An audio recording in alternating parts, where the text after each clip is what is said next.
Iran, deux récits, une crise, la guerre informationnelle entre l'Occident et Téhéran.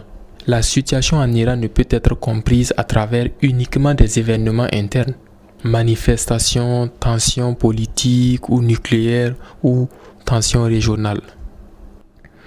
Elle doit être analysée comme une guerre de l'information dans laquelle le contrôle du récit est devenu un enjeu stratégique majeur. En effet, deux narrations dominantes s'opposent frontalement.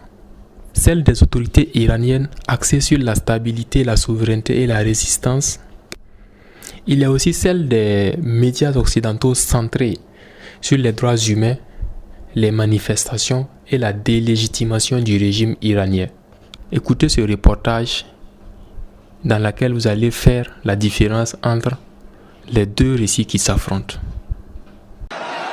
La foule est impressionnante. Une démonstration de force diffusée par les télévisions d'État qui montre des dizaines de milliers de personnes rassemblées à Téhéran. Une marche dite de la résistance, organisée également dans plusieurs villes d'Iran ce lundi, à l'appel du gouvernement. L'Iran combat l'ennemi dans la guerre économique, cognitive et psychologique, dans la confrontation militaire avec les États-Unis et le régime sioniste réuni. Et maintenant, dans une guerre contre des terroristes.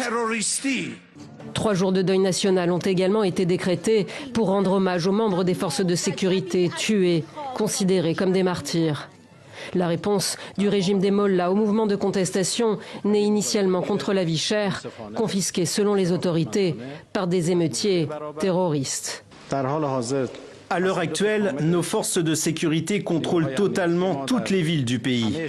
Nous bénéficions également d'une supériorité totale en matière de renseignement. Des informations cruciales ont été obtenues auprès d'éléments terroristes présents sur le territoire et de leurs contacts à l'étranger. Les vidéos postées sur les réseaux sociaux malgré la coupure d'Internet montrent un mouvement loin de s'essouffler, comme ici à Téhéran samedi soir, où les manifestants ont illuminé avec la lumière de leur téléphone portable l'une des principales places de la capitale iranienne. Sur ces images publiées dimanche, des corps gisent sur le sol. Devant le centre médico-légal de Karizak à Téhéran, des proches sont venus les identifier. Des ONG de défense des droits humains dénoncent une répression féroce et à huis clos. Nous avons constaté l'usage indiscriminé de la force létale contre les manifestants et nous avons des preuves de blessures par balles à bout portant.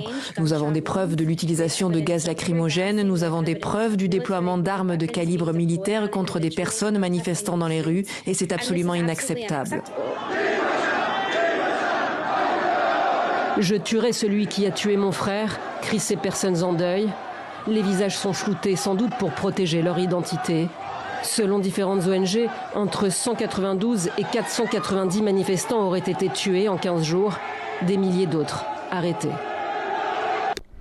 Donc cette confrontation façonne la perception mondiale de l'Iran.